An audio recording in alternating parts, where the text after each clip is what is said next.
Welcome to our podcast, Parenting by the Pint. Enjoy the show.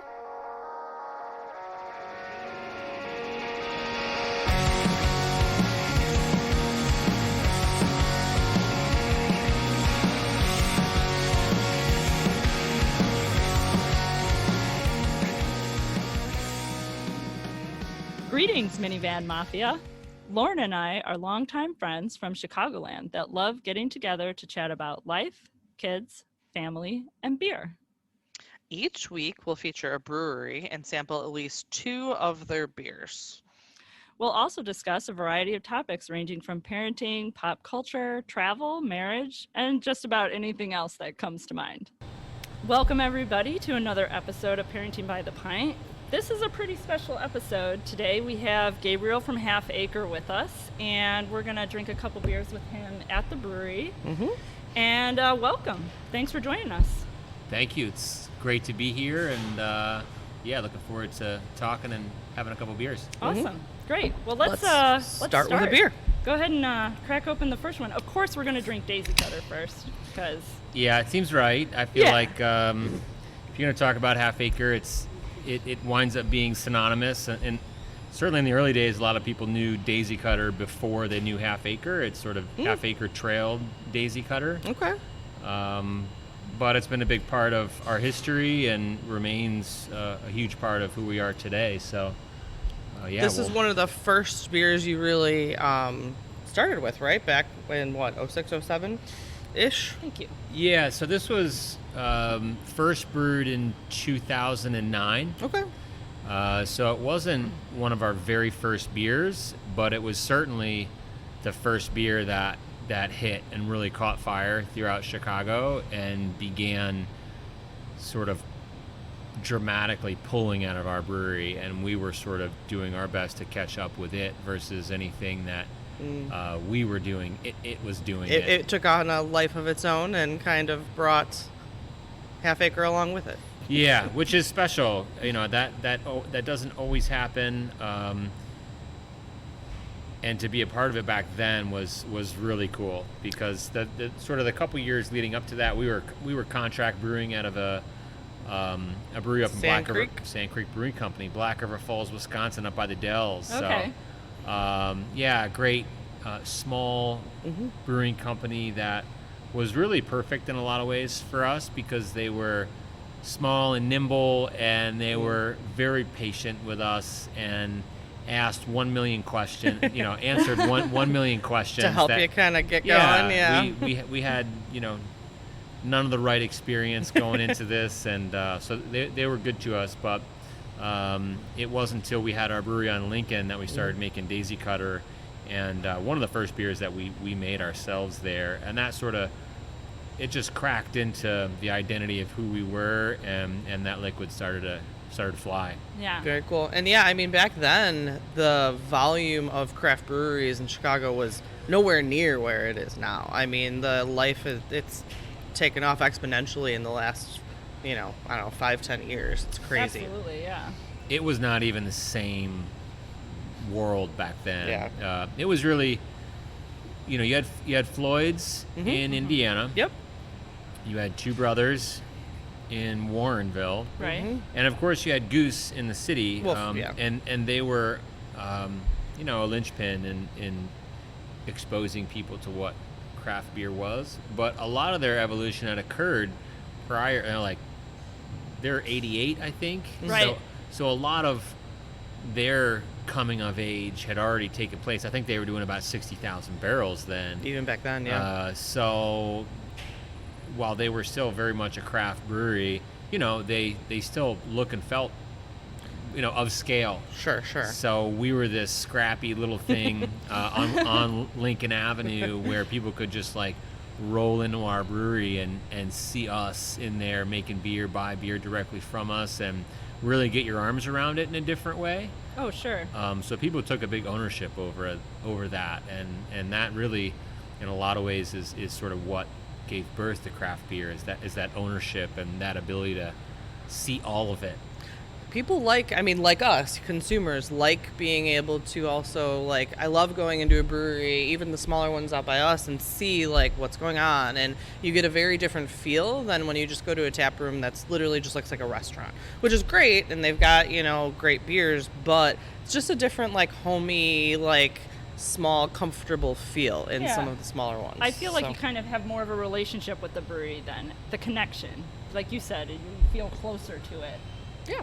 Yeah, it's like, that intimacy. I think that's and that's about beer, but there's also a lot of other industries and things that took shape that way. The localivore movement, and that at that time, going back to 2007, 2008, people were opening their minds and their their palates to just that. Like, oh, like I know exactly what this is because I can go inside of this place and see 100% of it, and that I think was empowering for people, and that level of intimacy is rich and still is today, of course. Yeah, for sure. And I think that also people really enjoy contributing and patronizing local establishments comparatively to things that are high distribution that you can get anywhere versus something that really is unique to the location that you're at. So I still like that. Even when I'm traveling, I try and find things that are small mom and pop shops that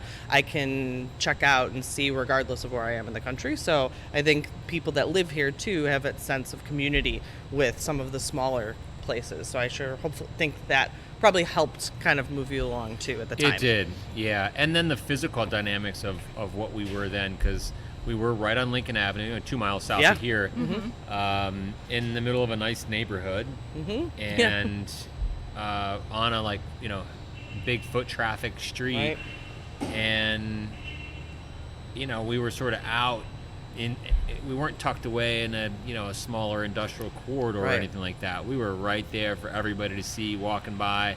Garage door open. We used to have like a line on the ground that we painted, and it was like, just don't cross this line, but you can come in here, you can hang out, and watch us, do what we do here, and that was a big part of it. Very cool. That's awesome. All right. Well, we are drinking Daisy Cutter. Yeah, I've been drinking it for a while while you guys are talking. But for those of you who haven't tried it. Yeah, I'll kind of run down the beer, at least the way I see it. Sure. And I give it that caveat because I think beer is really, we're all have individual connections to beers, and they're all right. And, Daisy Cutter is, I think what makes it notable is that it's a West Coast pale ale. So you get, in our case, bone dry, and I think Daisy Cutter was an early pale ale, early hoppy beer to really dry it way out, and give it that super crisp quality. A lot of hoppy beer, IPA, pale ale leading up to that point had a lot more sweetness to it. And so this Daisy Cutter definitely bone dry, a lot of cool Pacific Northwestern hops that give it that just like hallmark that is really hard to attain any other way. And I think it dates it to a certain, or it puts a time stamp on it, that there's plenty of beers that still continue with that hopping profile, but I think Daisy Cutter was certainly an early adapter, and something that I think it helps to carry it along today. I feel like West Coast IPAs have done this thing where like I did a hand motion where I did waves, but where that's what's happened with them. But I also feel like that means that they always exist in the universe. There's always West Coast IPAs. Lauren, this is Lauren's favorite beer style, by the way. It's up there. Sorry. Definitely up there. But yes, I do. I do enjoy it. To have a favorite, but like she loves West Coast IPAs, and every time we have one, you always have those benchmarks that you kind of hold the rest up to. You drink a certain style of beer, and it makes you reflect back on the other beers of that style that you've had. Yep. And Daisy Cutter is one of those benchmarks where when you drink a West Coast IPA, you're going to think about, well, last time I had Daisy Cutter, this is what it tastes like. This is what this beer tastes like. And obviously, taste is subjective, like you said, and there's always variation. Not every West Coast IPA is like in the same mold, made exactly the same way with the same profile, but it is definitely one of those beers. Yeah, I think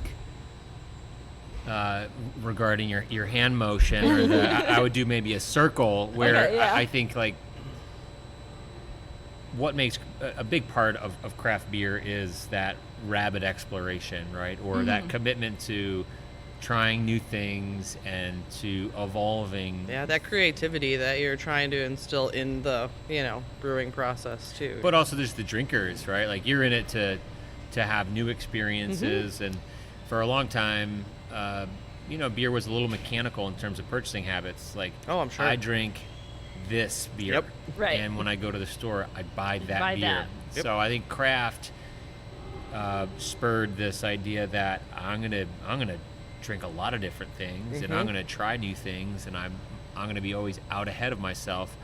But inside of that rabid exploration, there's a lot of quick loops, and it's like the thing that was old becomes new again. And I think we've seen that in our life cycle, Half Acre's lifestyle of hoppy beer, where it was like sweet IPA with dark in color, a lot of caramel malts and things, onto maybe something more like Daisy Cutter, where there's still malt profile, but we dried it out. Yeah. We raised the aromatic quality versus bittering, onto the entrance of New England style.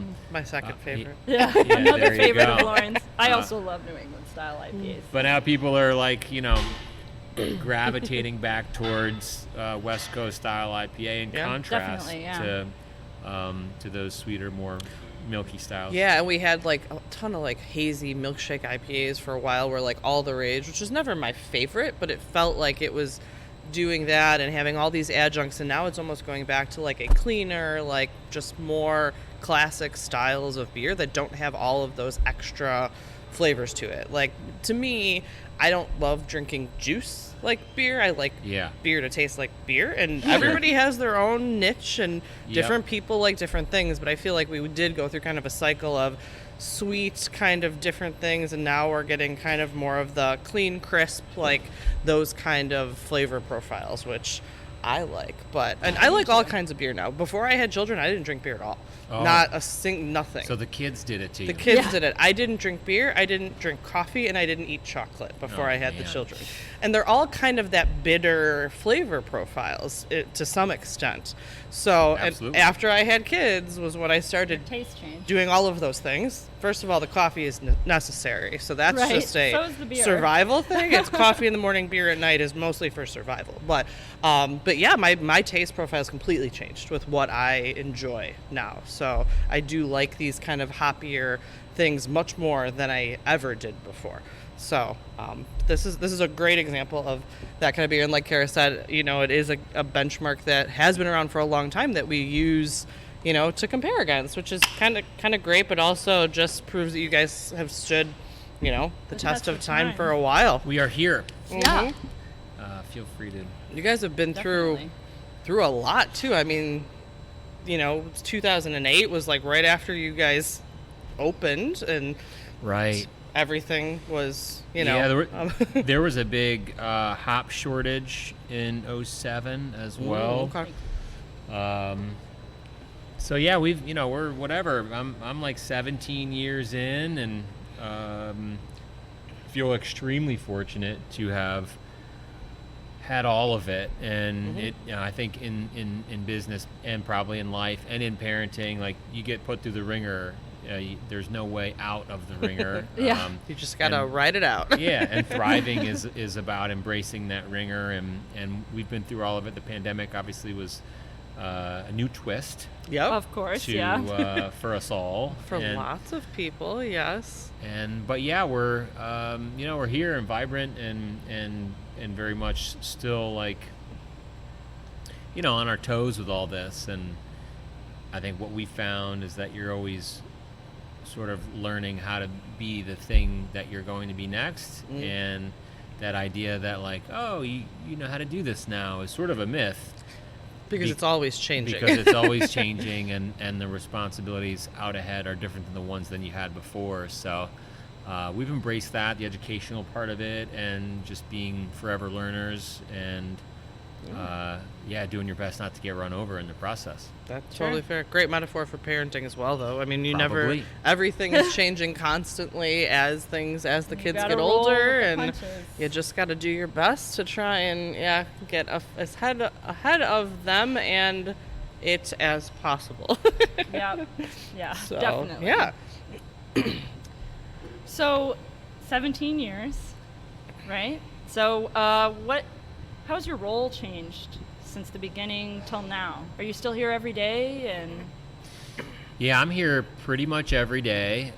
There's been some flex to that over the last couple of years, but largely I'm in it. I'm still in it. Sure. And most of the time that means being in the building. But really how I think about the business has changed a lot. And where my focus is, for a lot of years I was, inside the brewery, and I was doing sales functions, and your feet are planted on the ground, and you're doing whatever you need because you're locked inside the moment. Yeah. And you need a little to bit of everything, that whatever needs to be done, you do. Whatever needs doing, that's what you do. And Yep. I think earlier in business, and this isn't unique to beer, but just business generally, the difference between getting it done and not getting it done, and sort of rising up against your lack of resource, is really you. Absolutely. And your ability to stomach it and to work long hours and fill the gaps where you just can't fill them any other way but with yourself. And so there were a lot of years of that, and then slowly what happened was we got to a place where we could put people in positions that were better than us, better than me. That's the goal, though, right? At their That's the individual tasks. Yeah. That is the goal, and I'm happy to say that a lot of that occurred, and we just saw. That was Matt Young leaving here moments ago, and he's been with us for over a decade now, director of brewing operations. He came on board to clean kegs, and Nice. and now he is and evolved into much more. right. He's married. He has 2 kids. That's awesome. And he runs our brewing operation, and he is better at it than I ever would have been. And Matt Gallagher, my brewing partner, or my business partner, he led our brewing operations more notably than I ever did. And Matt Young, the Mats, as we call them. The Mats. Matt Young has brought a different flair to that position, and so it's been great to see it all come together. And today, what I'm thinking about most notably is like where are we going? What's the future hold? Yeah, for this? why are we doing this? What's out ahead, and what's exciting about beer right now, and those are big questions. That sometimes have very specific functions day in, day out, and other times are a bit more ethereal. But I like that. So That's good. Yeah, it's like a business is like raising a kid, though, too, in a lot of aspects. You're trying to get things running and working, and how that they can operate on their own independently with people in the right places and doing the right things, and so you can focus on bigger picture type things versus the day-to-day, having to jump in because things aren't going well. And I'm sure you still do that, but you can step back when you have the right people trained and doing things better than you would have. You can focus your efforts and energy on other things. Yep. With some bits of just like sheer enjoyment in all of it, right? And I think parenting is just that same. As kids become more autonomous, you can simply either enjoy, your independence, or just enjoy watching them thrive. And I think business is like that too, where I am often able to sit back and say, wow, look at where this is. It's running, and it's going well, and just feel lucky inside of that as opposed to just like in the trenches of it. Right. I feel like parenting is very much like that. When you're in the trenches of being like, okay, this day is horrible, like what, but then you step back and you see your kids succeed at something and do well on their own. It's like that great feeling of pride, which is also with, something you're creating as a company too. You get that sense of pride that it's doing well in this thing you've created and kind of molded and helped along. So I feel like there's definitely parallels in some regard there. I mean, I think it boils down to trustworthiness, kind of in both categories, with your kids and with your business. Like you said, finding people to fit in some of these roles that takes a load off of you.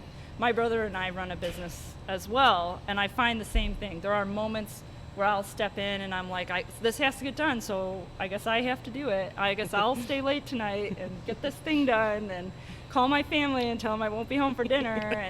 And those moments happen, but the end game, the long run is that, with your kids and with business operation, that you're working toward not necessarily cutting yourself out, but, overseeing and trusting people, trusting your kids to pick up, where you've guided them to become independent people. My son just started middle school, which was a huge stressor for me and my husband because he's great and he's very smart, but he's very disorganized. And the idea of him going from class to class and like knowing to keep track of schoolwork and all of this, we were just like, that's not gonna this happen. Is not gonna work out. Like, I'm gonna have to walk around the building with him. How is he gonna do this? And it's been a few weeks now and he's done pretty well. There have been moments, where I have to remind him to do homework, but overall, he's doing pretty well and has adjusted really well. And I think it, for me as a parent, was just like a very big comfort to see him kind of rise to the occasion and come very close to matching my hope for him and meeting my expectations for sure. I mean, he's done That's great. Very well. I don't want to sound too surprised. I'm sorry if I do. I do. I feel like I sound really surprised. Someday he'll listen and be like, dude, have faith in me. That's terrific. Yeah, we have a 10-year-old, almost 11, 8, and then 2.5. In sort of when we just had, the older two, we were starting to get some of that autonomy. Where For sure. Yeah.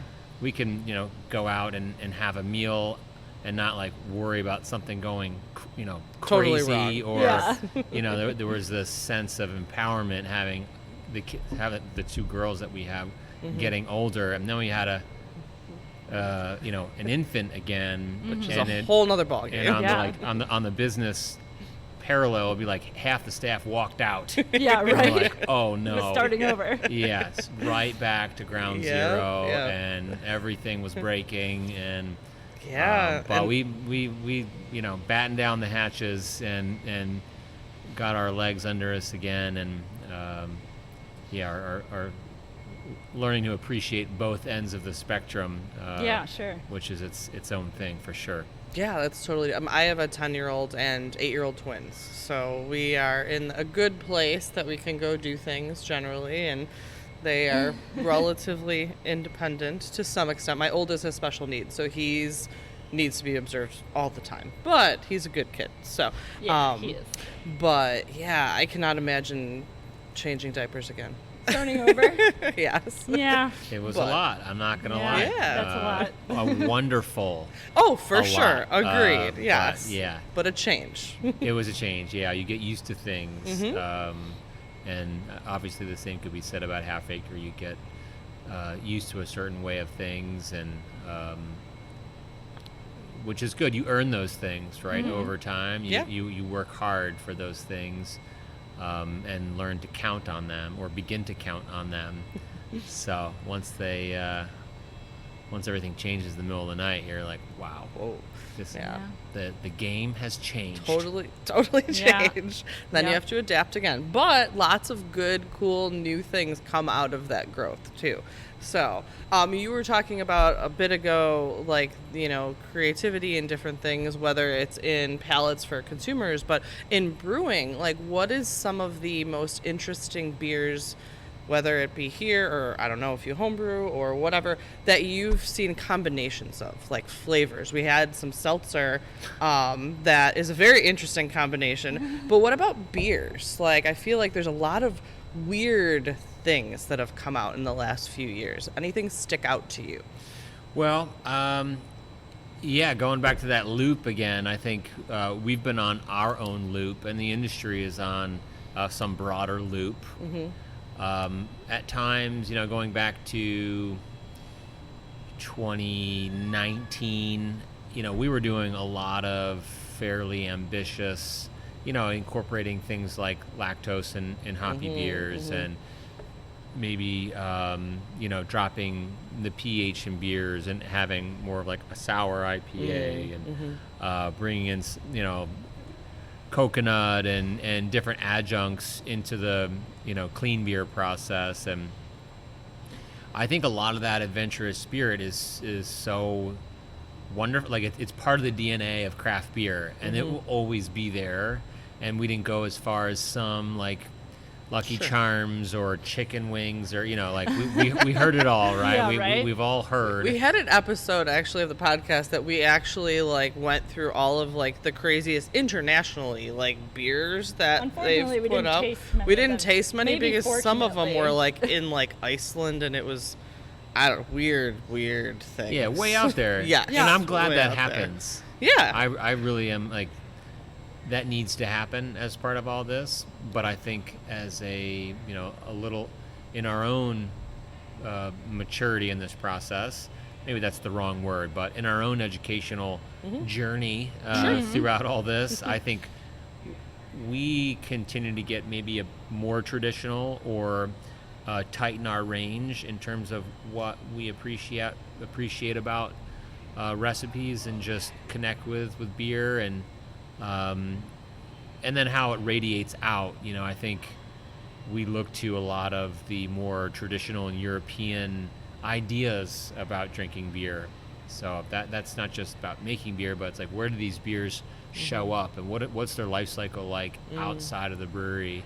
And we're gonna try an Oktoberfest or a Marzen that we make for Oktoberfest, and Oktoberfest, or even like Bavarian drinking culture generally is a huge inspiration. And those sort of multi-generational drinking settings where you can have everybody is there connecting under this umbrella of beer. And I think that's, in order to do that, you probably can't have fried chicken in your beer. Too crazy. Otherwise you're not going to get the breadth of generations to enjoy that together, because you're probably not going to have, my dad's not going to drink a chicken wing beer. Grandma doesn't want Lucky Charms in beer. Nope.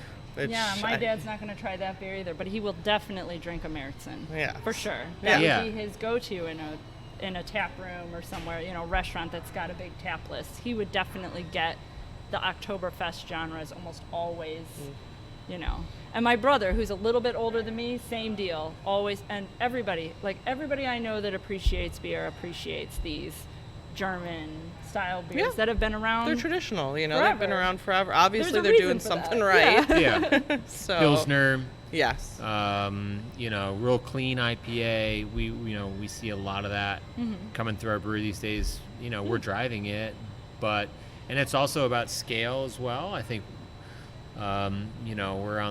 We're like the bigger small brewery, like we're on the bigger end of small. You're one of the largest independent craft breweries in the U.S. now. Yeah. Oh, that too. Realistically. Actually, technically we are. Right? Yeah. Top 1%. Yeah, you are in for the sure. US. Yeah. So, you get to a certain point where the volume of people that are interested in what you're doing actually, it means a lot. And it's true. we have to be thoughtful about that, but I think it follows in parallel with what we appreciate about beer most anyway. So I think it syncs up pretty well for us. That's good. Yeah, and it is a lot different when you are even smaller. If you're doing very small batches, you can be a lot more experimental, because if you don't sell that all, it's not as big of a deal as if you're making larger volumes too. And if consumers don't like that, it's not really going to be a good decision. So I'm sure you've got to balance the creativity with the growth and with the, business model. Like, there's a lot of different factors to consider in this kind of a business. There are. And I think what you'll find in craft is, well, you sort of like breaking it down. You have, a lot of direct-to-consumer breweries today that people have built their business on selling cans over the bar or selling cans in a retail setting. Yes.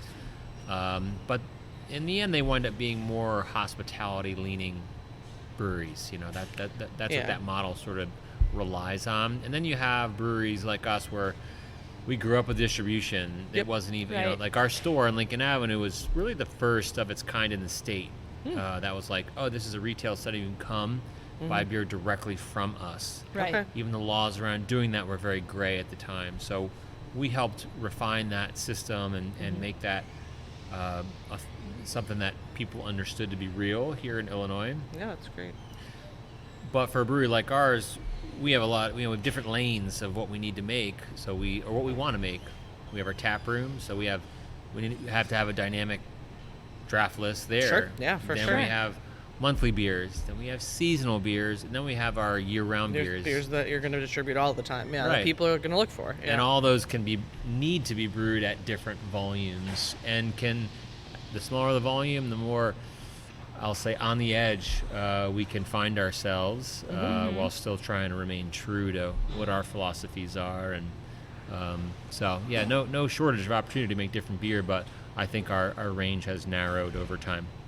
I think that the delicate balance that smaller breweries have to deal with is that, like Daisy Cutter, for example, a smaller brewery maybe needs to make a beer like Daisy Cutter to appeal to a larger audience, but also wants to be experimental. And I think that when you're limited with the amount of beer you can brew, you kind of have to figure out, Lauren and I talk a lot about how some smaller breweries, they never make the same beer twice.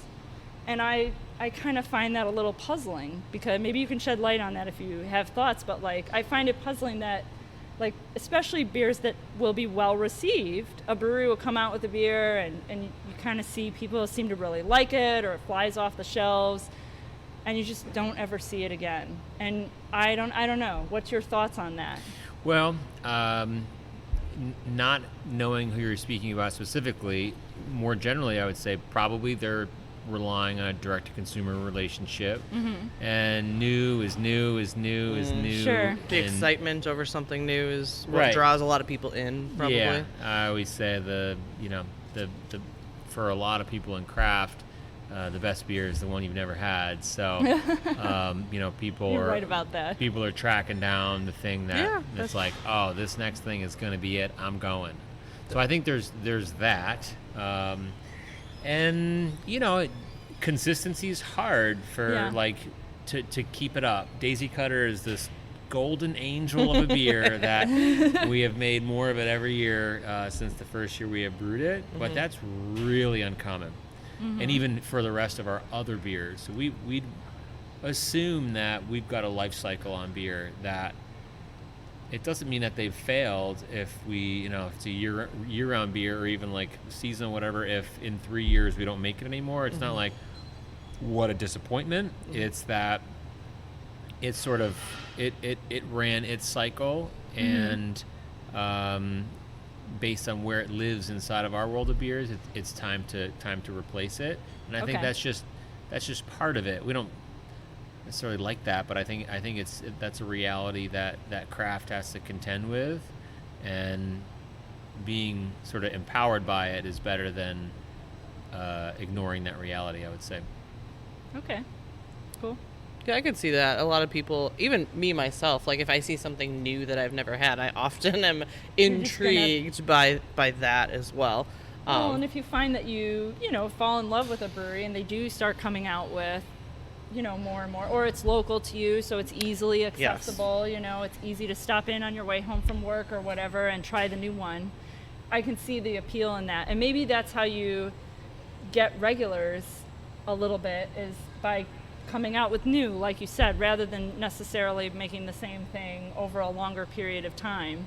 You kind of get more regulars. Probably a mix of both, maybe. I would say. Right. Yeah, So maybe. I mean, I think purchasing, you have people that it's like they have the beer, the one that sort of they've come to rely on for some reason. Sure. There's a consistency element for them, and probably trust that beer will be consistent as well. And then you have the sort of the other purchase, which is I'm trying something. Yeah, this is going to be right. This is my adventure purchase, and we like to show up in both of those ways. Yeah. But there's definitely two distinct mindsets that are out there and that are right. You know? Sure. Oh yeah, I was going to say I think I'm both of those things. Yeah, as you should be. I think There a are lot of things that are always in my fridge, and there are things that rotate through. You know, if a brewery I like comes out with a beer that sounds appealing, if I've never had it before, there's a good chance I'm going to buy it because I like that brewery and this sounds good and I want to try something new, and that all makes sense to me. Agreed. So what's like, and it can be a Half Acre beer, that's totally fine, but what is the beer that's like always in your fridge?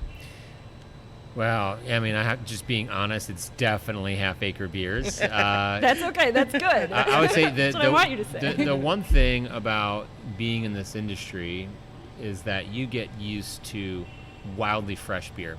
Right. That has been treated perfectly. And you cannot overestimate the value of that, of beer that freshness. and I'm looking at our brew house right now. It passed through our brew house. It went into our cellar. Eventually went from 55 or 65 degrees down to a conditioning temperature of 31. Oh wow. Okay. Yeah. 32, 33, somewhere in there. Sure. It then went through our canning line, and directly from our canning line, it went into this cooler right here, this very large cooler. Wow. I'll either take it from that cooler, or it goes from that cooler to that cooler, and I'll take it from that cooler. And probably it hasn't been in a can for more than, not a long time. Right. So that's beer at its peak. Absolutely. And beer is fragile stuff, and depending on going to the store, right, going through the distributor and then getting to the shelf, and who knows how all long of it's it. been there, is all time. It's all time there. and temperature, and if it's not cold stored, there's all these things. Yeah. And the curse of it is that we train ourselves on off flavors in beer and what happens with time, oxidation, and all these other things that I could just open a beer and you could you're tell. like, Yeah. there it is. So I'll always look, and this is almost trite in our industry, but I'll look to see if I'm going to the store. I'll look for Sierra. Okay. That's their beer. They've got a wild talent for keeping hoppy beer tasting good over long periods of time. Unsurpassed in my opinion. So if my refrigerator always has a lot of Half Acre beer in it, but if I'm going to go to the store, I'll pick up Sierra first. Okay. That's a good pick. Do you have a favorite beer style? It's hoppy beer, yeah. I mean, and there's a lot underneath that heading. Sure. For sure. Yeah. But I love, clean lager beer right there next to it. It's going to be one or the other. Okay. I would say more often than not. Anything outside of that, I drink to try it. Yeah, like to experience it.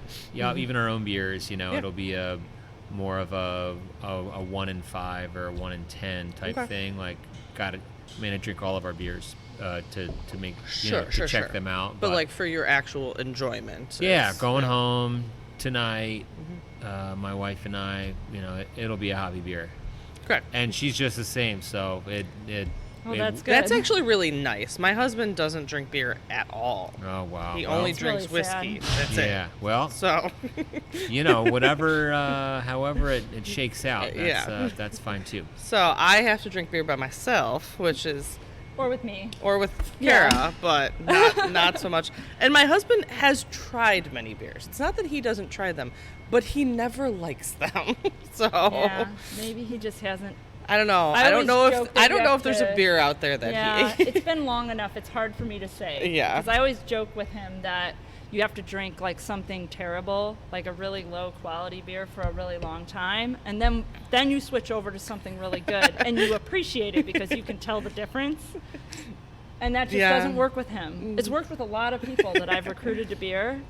That my method. Not so much. And but you've known my husband since since high school. 1996. I've known Lauren since so we were like 5 we were years 5 old. when we met. So we lived around the yeah. corner from each other. Yes. So we've Beautiful. known each other Yes. forever. I don't remember a time where I didn't know Lauren. Agreed. Yes, but we've been trying to get my husband to drink beer for a long time. Yeah, It I hate to doesn't say work. the ship has sailed, but we're maybe getting there. Once with him. you're My over husband- 40, I think you're just stuck in your ways. Yeah, So. my husband is a beer drinker, although he's not a huge hoppy beer fan. So we do, we kind of deviate on that because I'll drink anything. I like everything. Right. There's very few beers that I don't at least appreciate. I can appreciate anything. There are styles that, you mentioned like adjuncts and when I don't people like were going cream wild. ales. I Lauren just doesn't can't like do it. cream I ales. don't know why. Yeah. I've tried so many. I don't like any of them. It's okay. I don't like coconut. And Or there you was don't a like period- Hefeweizens. Or Hefeweizens. Yeah. Yeah, I'm Ooh. not a big. I know a German beer. I Yeah, know, we have sorry. a Heffa right now, and we are in what we call Benthic season. Oh, yeah. And so we toast all that coconut here, which is literally Oh. tons. Oh my God, that's got to be a lot of coconut. It's a lot. So we do that in our kitchen. So there's a good period of time where it just everything smells like coconut around here, which I love. I love coconut? coconut. I love coconut. I think coconut and beer has gone through this evolution, and when it sort of first started to surface as really, really popular, it was just so overwhelming in the flavor that I felt like I was drinking sunscreen. Right. Now, and Benthic is one of those, I feel like, okay, it's mellowed out a little bit, and not that it was overwhelming before. I don't recall it specifically. But now I feel like maybe everybody figured out how to use coconut a little bit better. and because now I enjoy beers that have coconut in them, whereas before there was a time where I would take a taste and I would just be like, I can't drink this, it's too strong a flavor. And I think I feel that way about any overwhelming flavor, but coconut was just one I just had a hard Peanut time butter's with. another one to me. That when a lot of peanut butter? breweries put peanut butter, they put too much peanut butter, and it's just that's all you taste. And I think that there's an evolution of that too. Like for a while, I feel like there were some breweries that just like, I don't know if they were purposely just being incredibly bold with the flavors, but it just was over the top. Like that's all that you tasted.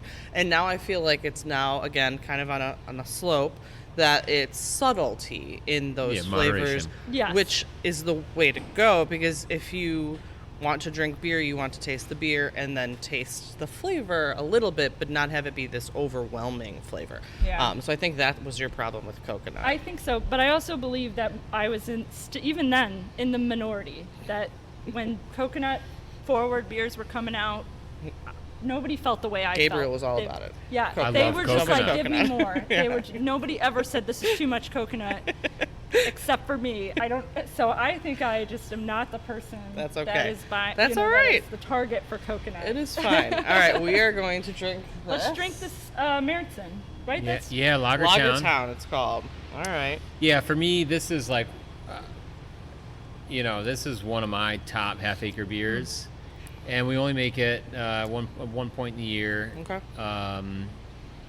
Which should be really August and September, but the way that the retail beer market works these days, there's pressure out there to get things out earlier. And anyway, to me, this is just like drinking a season. To me, this like embodies fall in such a potent way, and Yeah. it just burrows into my cerebral cortex in a way that few other beers do. And it's just that nutty, It is. slightly toasty and rich malt forward quality that I just can't get enough of it. It's warm in here today. It's warm generally. I wish it was cooler for this beer. Well, fall, you feel like Right, cool. this is the when bonfire I'm beer. sitting by a bonfire, what beers do I want to drink? That's what I'm working into. That's the season Right. that I'm looking Yeah. into. Yeah. So, Well, this is the beer for this me in is- that. This is a good, very easy drinking beer too. Yeah, for being chewy, like for being a It's got body to it, yeah, but a it's rich. It's very, I'm not. Yes, it's very good. It is a little toasty. The malt, I love the flavor Yeah. of it. That's I what love the about color. Meritzens. Yeah. It balances out like the IPA flavor, and then you switch over to a Märzen like this, and it just like, they're just plenty different enough that you can appreciate the flavor of both. And Well, Märzen and it's very like things mellow, the other like way. just I like it. Yeah, I used to, Märzen's used to be the beer that I would order out at restaurants. Like, you know, all those restaurants that were breweries that were also a restaurant, like chains that used to exist in the Chicagoland area that are all Like gone Ram, now. that's gone. And or at least they are in the western suburbs. I don't know if they're gone everywhere. You said the Ram. What that was another one of them. That was the main one I remember. Rock Bottom. They're still around, but they're still not. downtown. Yeah, they don't have as many in the suburbs. Well, and there used to be a place called Gordon Gordon Biersch. Biersch. Oh, yeah. Yep. I liked Gordon Biersch, actually. Their Märzen just like knocked my socks off. I just liked it so much, and when they went away, I was like, where am I going to get Märzen now? Well, those programs actually put out, you know, both good brewers and good beers. There was, you know, Rock Bottom in particular, you know, a ton of medals at GABF. Yeah. And they had a good way of bringing brewers into the fold and training people up, and such a classic, you know, archetype of American craft beer, places like that. And I know a lot of them, it's been whittled away.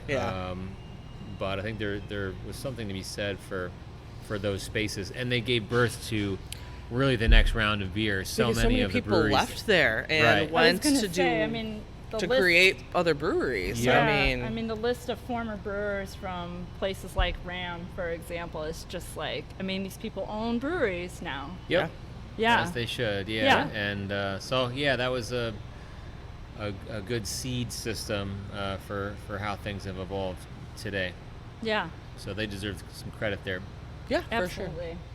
So you still are involved, you know, in the day-to-day things and in the vision and whatnot. How do you handle, like, work-life balance, spending time at home with your kids and family and here? And what kind of things, Stephen, do you enjoy doing with the family? And how do you really manage being able to do that? Well, it's all a work in progress, I'll say. It used to, and an evolution, you know, for a long time, work definitely dominated my time. For a longer time, it dominated my mind. So even I could be home, but I was still working inside my head. Yeah. And I would say today I'm better. You know, I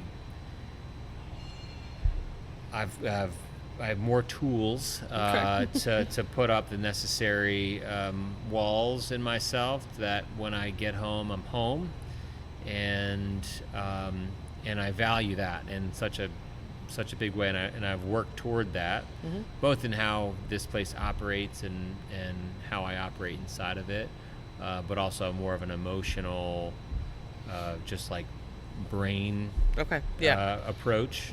So when I get home, that when I'm talking to my kids, it's like I'm in it with you right now, and there isn't something else churning. Yeah.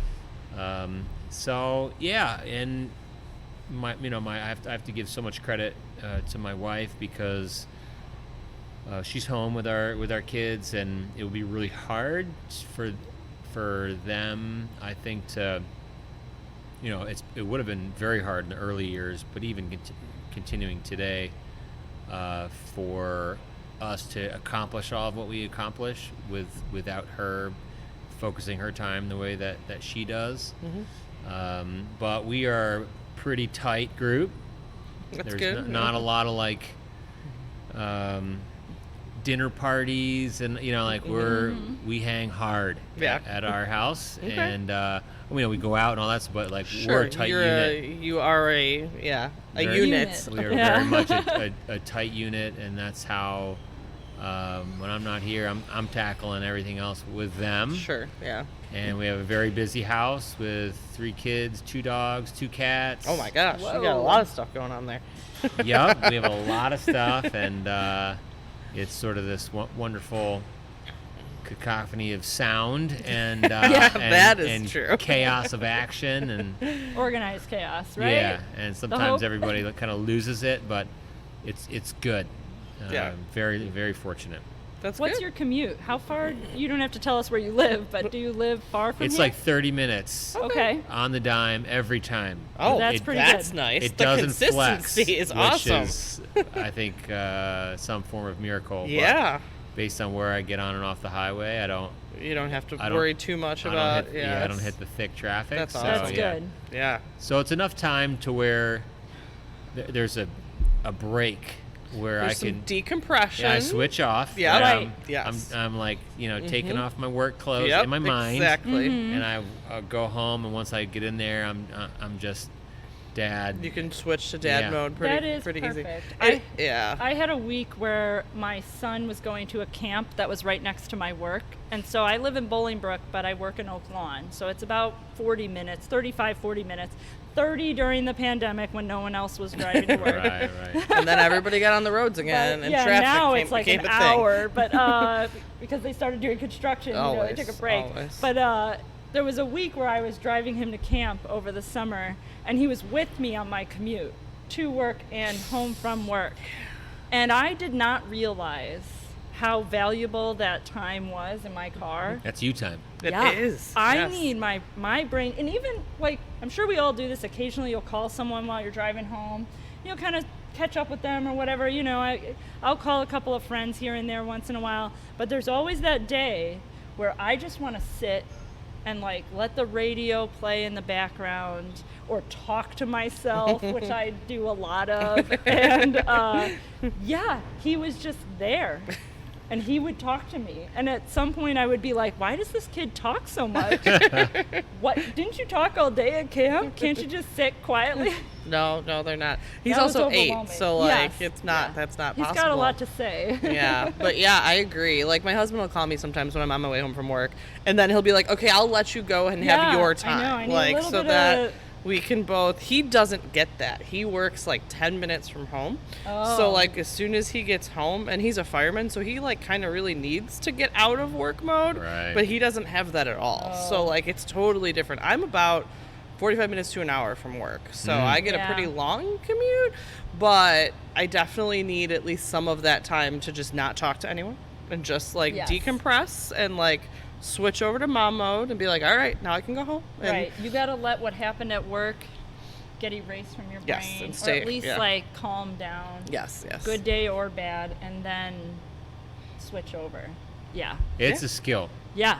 It is a skill. And it Yeah. takes at least 20 minutes, in my opinion. 20 plus minutes you need. 10 minutes to decompress, and then 10 minutes to get ready for the next round. For the next step. Yeah. I do think that is something that you teach yourself though. You're right. It's not something that like I just naturally figured out until I had kids and had that like, oh my gosh, this is chaos. And then realized, oh, you do need your time and space at some point throughout the day to be good at your job and to be a good parent. To be good at those things, you also need a little bit of you time. It's why we stay up too late at night. That's also Because true, yeah. that's when the kids go to bed, and then you have that, and you think to yourself, well, it's 8:30, I'll go to bed at 10, and an hour and a half goes by, and you're just like, it wasn't enough time. I need more time. Just gonna watch the next episode of Ted Yeah. Lasso. All Yeah, right. That's fine. She's mean- been harassing me for years to watch it, and we just got Apple TV, so now I have like a lot to catch up on. Right. So yes, if we're you in haven't that seen right I Ted now. haven't seen it. Lasso, it is the most uplifting, comforting, It is- wonderful show. It is very wholesome, Yes. which is a vast difference than so much on TV nowadays.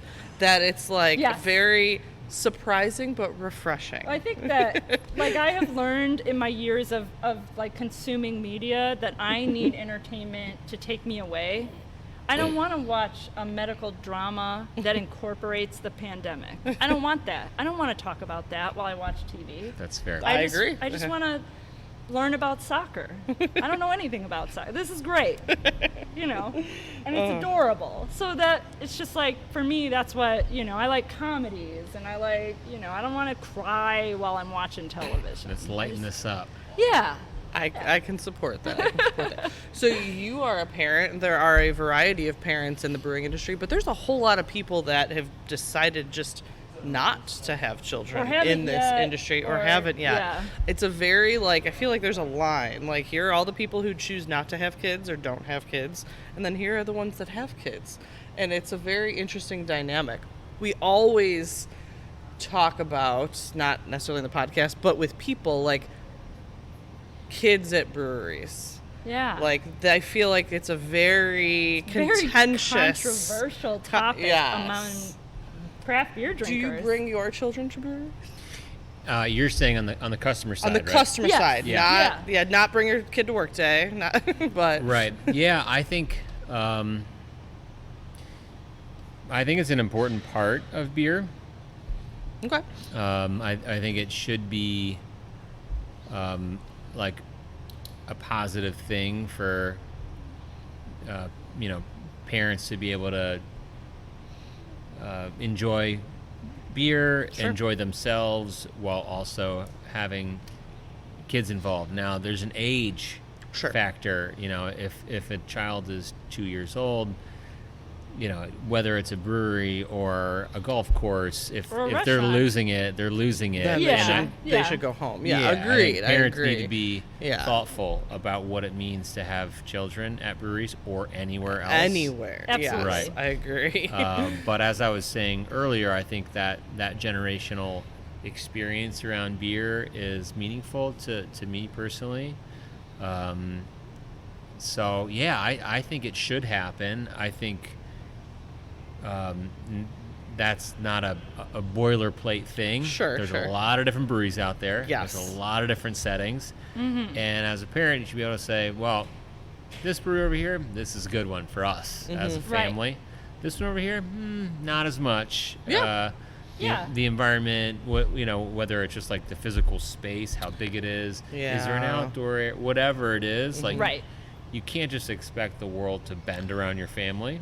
That's fair. Even restaurants are like that too. There's Well, a sure, handful yeah. of places I will not take my children. Right. Yeah, I'm not going to have them have, 4 wine glasses to knock over if it's someplace that's not really kid appropriate. But if you've got a whole stack of board games in the corner and there's picnic tables out front, I'm probably going to bring my kid. Yeah. That's right. Yeah. So- And you got to know your kids, right? Well, Yeah, yeah, you know, exactly. like, Are they going to Our be two all right in daughters, that like, environment? they're ready to go. Yeah. Pretty most of the breweries on the list, they're going to be good. My son, Eh, 2.5, That's tricky. that's a hard age. wild card. You Yeah, know, I don't- Absolutely. that is just a disaster waiting to happen. And even the most generous environment, Sure. he Yeah. could make a scene that we all would regret. So Yeah. you have to be really thoughtful about it. But under the best circumstances, beer and kids are great. Yeah. And yeah. it's a tool, not a tool. It's something that parents enjoy and it helps to blow off steam. For sure. And Yeah. you shouldn't have to like abandon your kids in order to do that. Yeah, I mean, for Lauren and I, this is something that there have been occasions where it's, her husband, as a firefighter, will He be works gone 24 for hours, a so- full day or even Yeah. a full weekend at times. And my husband works weekends. And so there are times where we're like, hey, you want to hang out? And maybe it's winter, and so like kids can't be outside or whatever. And we'll be like, why don't we meet at XYZ Brewery, have a beer or two? Let the Microphone kids had Santa one year. We're like, we're Yeah. going to bring the kids to go There see you go. Santa. It's There great. was a brewery that had Santa, was yes. I perfect. remember that. And cookies. And Free cookies. Cookies and Santa. That totally You know, screams child and we friendly. Yeah, that's an invite right there. Right? Yeah, That's we what we thought. absolutely went there. We We sat on the did. couch with the kids. They Yes. played chess. A couple of them played chess They together. did play chess, And, yes. we sampled a couple things and moved on with our day. We don't spend 6 hours. Yeah, we're there. not We spend monopolizing an it hour, either, yeah. But it gives us a chance to spend some time together. Our kids get along well, so it's nice for them because they're socializing as well. And I think in the right circumstances, like you said, it's a positive experience for everyone because it gives us a chance to be together and enjoy each other. And in that scenario, you're responding to an obvious gesture on the brewery's part. Yes. Oh, yeah. That one Bring- was. Yeah, yes. bring the kids out. But I think you can take cues from the setting, at these breweries themselves that they really want kids, either because they're explicitly saying so, like Sure. bring your kids or don't. Yeah. But if there's games and things. Like they want you there with your kids. If there's like Mario checkers in the corner, that's not for me. Like, Right. Yeah, no, I don't really want to do that. but That's for the little ones. I so. would think that's for my child. Yeah, absolutely, absolutely. If your children wanted to follow in your footsteps and go into the brewing business of some sort, would you support that, and what advice would you have for them?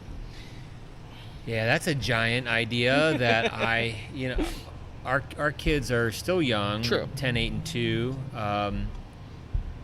And I take career or just the way anyone spends their time very, very seriously enough, and know how much it's dominated my entire being, that I would never want to like assume for them that. Sure, you're not going to push them to go in your footsteps. Absolutely not. Yeah. Couldn't imagine. Agreed. And I'm glad that I had all of the, freedoms or just the graceful way of landing in this myself. Mm-hmm. Now, if they came to me and said, Dad, we want this. Mm-hmm. I think that would be. There's a lot of romantic ideas that are, surrounding that and following your parents' footsteps and, maintaining some legacy or something. Sure. So I don't know. I would have to think about it in that moment, and there'd be so many implications there. But I do think it raises some very interesting points about our industry that sort of still need to be resolved, which is legacy and how do breweries pass from founders who have dedicated themselves to this to whatever's next. And it's not graceful now. It's not people. There isn't a clear path for all that. So I don't know. There's some good examples out there of kids that have taken over and that it's worked, but not a lot. Yeah, there's a lot that wind up selling or doing other things. Yeah. I mean, there's so many nowadays that maybe there's so many that don't have kids to take them on too. That too, yeah. So they have to do something, and then there's a wide variety across the spectrum for sure. But yeah, we definitely won't push our kids to do anything in particular. I have zero idea. The twins are 8. I don't know what they're going to do with their lives. I know that they're going to be completely opposites because they are completely opposite. Like, my daughter is like super creative and is in like theater and all these things, and my son is doing like expert 18-year-old Lego sets, like building, like he built an engine for Christmas. Like, their brains could not work any more different. So they're going to be in completely opposite areas, but no clue. Yeah, I deal with that a little bit as well because my family owns a business, and so in order for us to carry on, my brother and I have conversations about, because we got the business of my brother. Yeah, they and inherited, not inherited, but it was her dad's my business. father's business. So we've already done that. You're doing once. it. Yeah, Yep, we're doing they it. are. And it's on. I mean, like, there are moments where I am like, am I doing this? Is it, and I can tell my dad gets a little, yeah, maybe that's good. Like, Is he still involved? Oh, yeah. Okay. My father is one of those people that will never retire. Yeah, he'll be 90 and showing up every day, Absolutely. like just to Should that watch happen, over what they're he'll doing. be by about every day. When you said, oh, you're here pretty much every day, in my head, I'm that way. Like, I would probably exist in our business for much longer than maybe is necessary if my kids were going to kind of move into there. And I think about my kids and my brother's kids. My brother has 3 and I have 2. And we'll occasionally talk about, well, who's going to do this? And we talk about their skill set. Like, I have a son who's disorganized, and I worry about that because we own a sign business, so we do like decals and screen printing and things like that, and it's a lot of attention to detail. Is this right? Is this color right? Is the quantity right? All these little measuring things, and I kind of wonder, is he going to be able to do that? Like, and he's 11. So, we don't need to decide today or tomorrow if he's going to do that. But I do think about that. What will happen if they don't? I have no idea. Well, I think the option is really nice. I think historically going back, it was like some expectation, like, you're doing this. Right. If you had a We have business this. years ago, it was like, well, this is the expectation. Yeah. So prepare yourself. Right. Here we go. Here's what the ladder looks like, and you're going to be on it. Yes. So I guess ultimately it's nice to feel like there's an option there, and maybe, you know, at the very least, like when they got old enough to, I don't know, work in the tap room, or, you know, like, sure, to have a job. Like, yeah, there's some like low stakes stuff that it would be great if they cut their teeth in just the world of work. True. Here, you know, where I was at least like able to keep a distant eye on them. That's true for sure. Yeah, that was how it was for my brother. My brother was like that. He worked like summers in high school and things like that. Yeah. I just turned up randomly one day. That was never the plan for me, actually. No, actually, her plan was never to work at I went to law school, but I just decided that I wanted to work for my dad one day. Well, I'm sure he appreciates it. He's happy about it. He is, yes.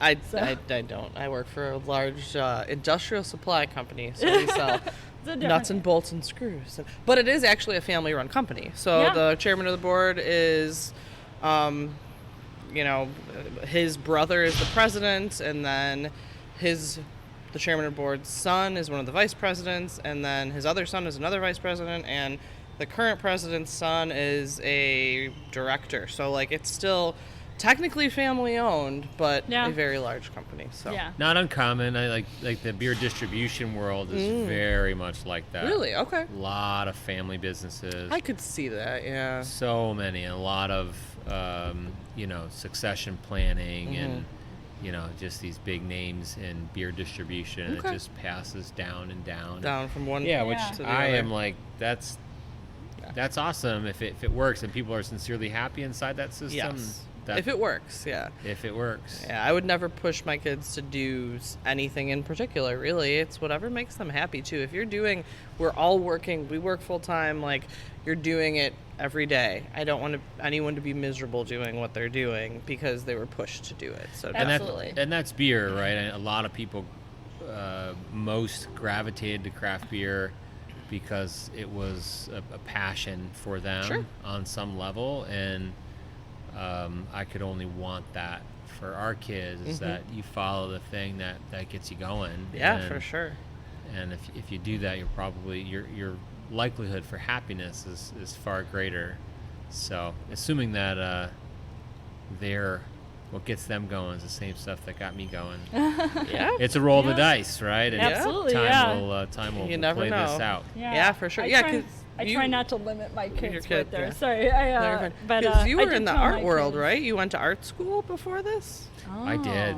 Yeah. So what did somebody give you a homebrew kit? What's the that's what like 90% of people we always, start. when we talk about a brewery, we always say like, oh, his dad gave him a homebrew kit, or his wife gave him a homebrew kit, and then they founded a brewery. Like, well, mine really came about through the process of making glass pipes in Colorado.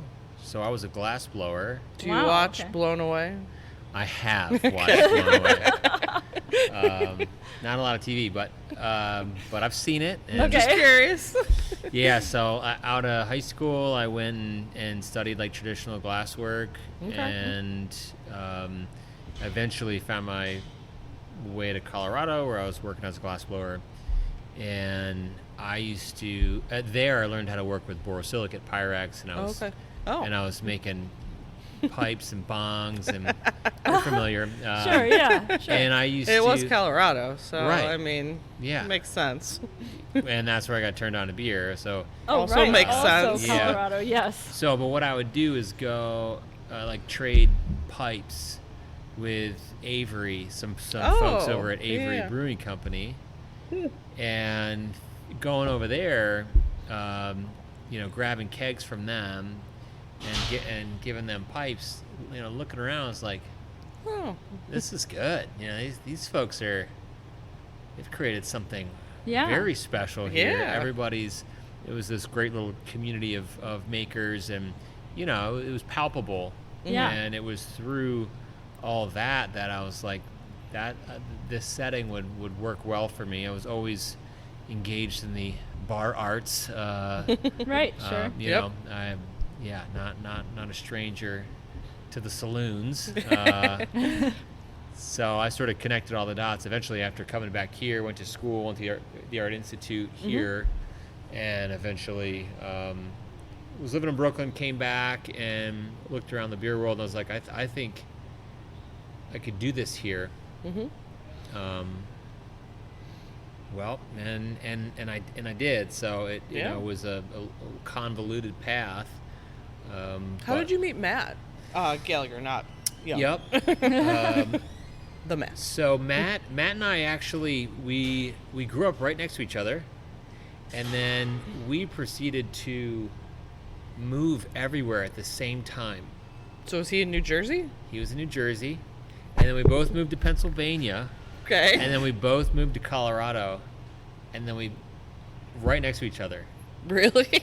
Wow. And then we both moved to Chicago, pretty much all the same years. There was like a year difference in a couple of those, but we all lived the same. We lived the same place the entire time, but I didn't meet him until here. That's so strange. Wow. What are the odds of that? Well, it was destiny then. I Yeah, guess. I Clearly, suppose it yeah, was. it must have been. Yeah. So we had, like so much in common. So much in common. Yes. Yeah, and he was coming out of the metallurgical engineering trade. Oh wow. Okay. Okay. And he was like burnt out on doing that, or like just wasn't passionate. Sure. Yeah.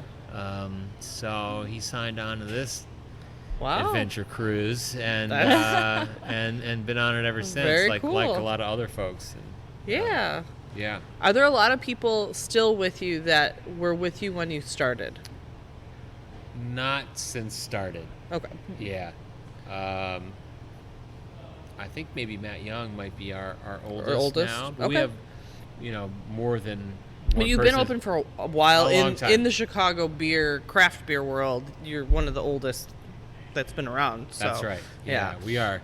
So yeah, we have a good handful of folks that have been with us for more than a decade. That's a long and time. Then a bigger group that's been with us for more than 5 years. And, Sure. The pandemic was rough. A lot of change during all that. Sure, yeah. For both practical things, but I don't know. A lot of people just decided they want to live in Arizona. It's There's a lot of Yeah. people that Yeah. just up and move to places. Yeah, which I'm like, I mean, that's cool awesome. for them. I mean, Yeah. more Yeah, power to sure. you. But This place was built that way. This is a giant leap. So Yeah. I'm all for people making leaps, and if there's something out there, you've got an ache in the back of your brain that you should go and you gotta at least try, right? You never know what's gotta gonna go. happen. if This you will don't be try. here. Not Half Acre, but just like this. There will be the life that something here. will be there if you need to come back to it. That's awesome. I like it. Yeah. So let's talk about some random stuff. Yeah, we'll wrap it up and talk about some. Yeah. So when you have people that you hang out with, or you go to a party, or people who drink North American domestic, mass-produced beers, that sort of thing, what do you offer to them? I made that joke earlier about having somebody drink Miller High Life for a year, and then when you give them a Daisy Cutter, they're like, oh my gosh, this is amazing, because the perspective. So what do you give to people that drink stuff like Miller Lite or Coors Light to sort of introduce them?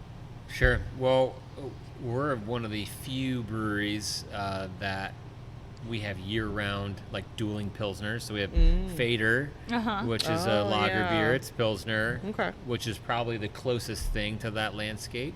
And then we have Pony Pilsner, which is more aggressive. It's a hoppier, more German style pils. So one of those is definitely going to be the right answer here.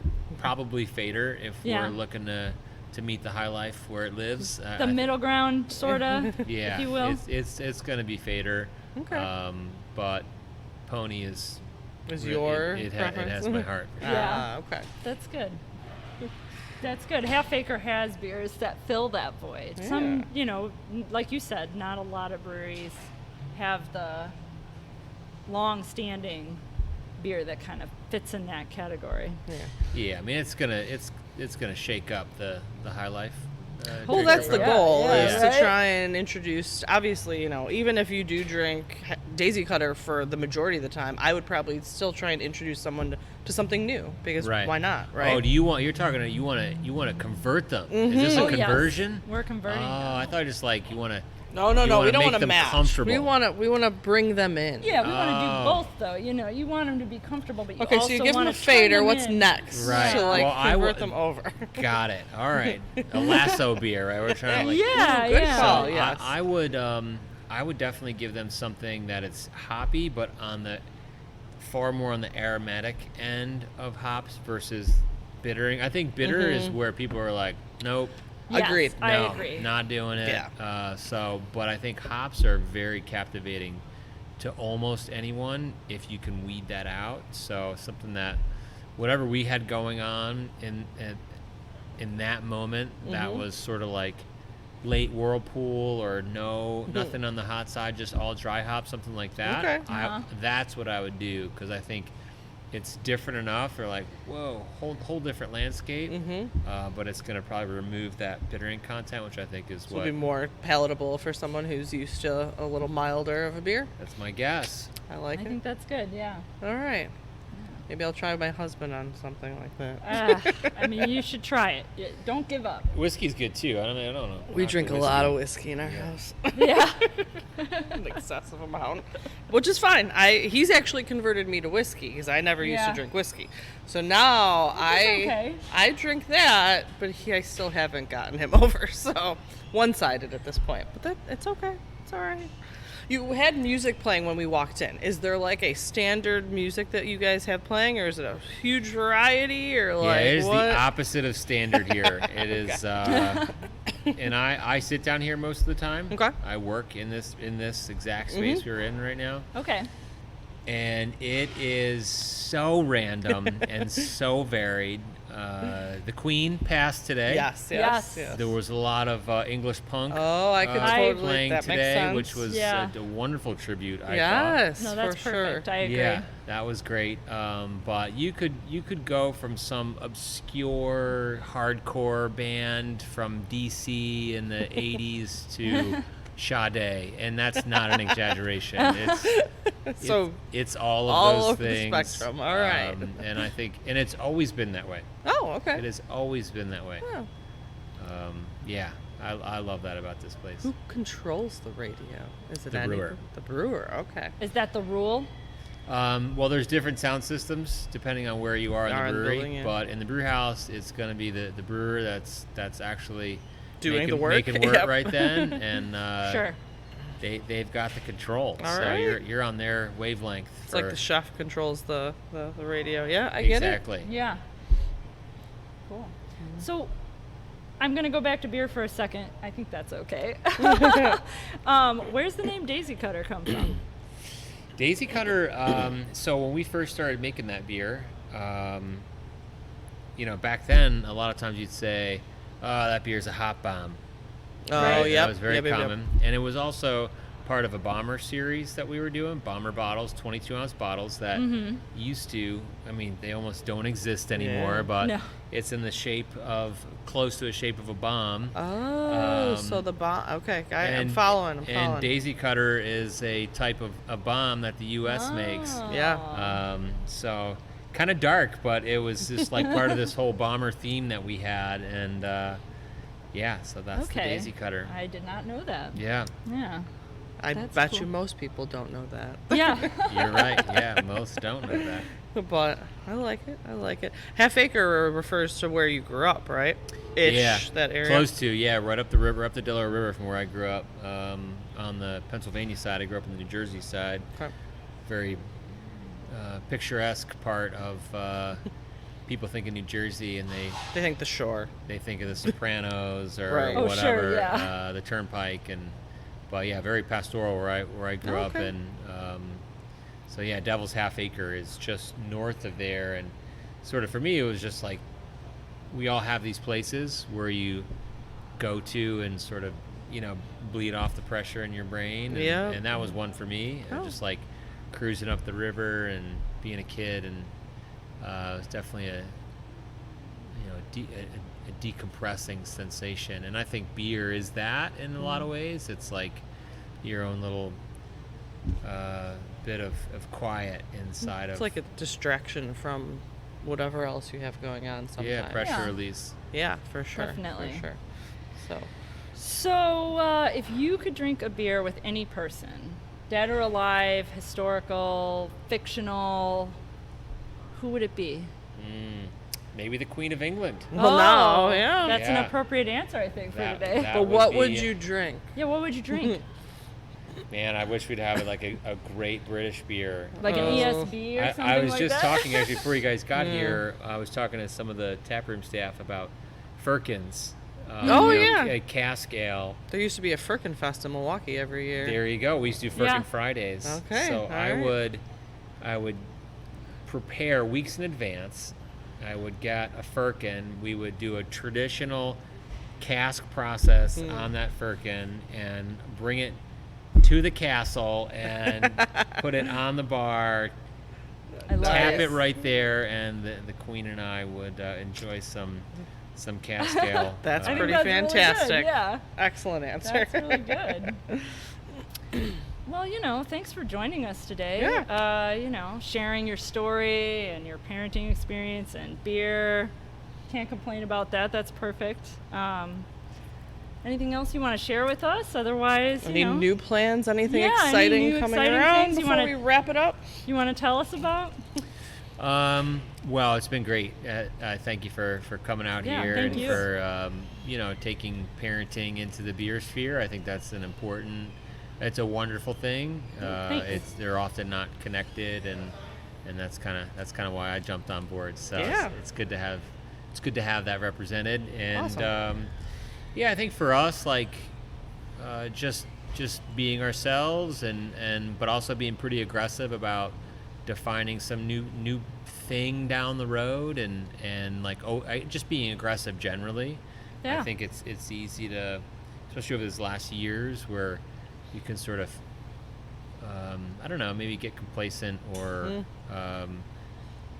it's just been a weird time these last years, but I am looking forward to big moves and doing good stuff that helps to redefine the industry, because I think it's necessary, and change is part of the sort of the vocabulary in beer, and so I'm looking to put shape to that.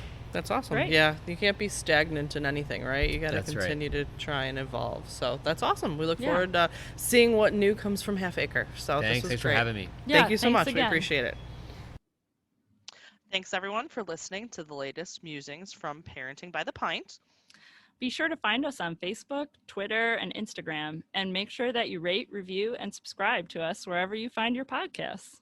Have a great week, and cheers to you all.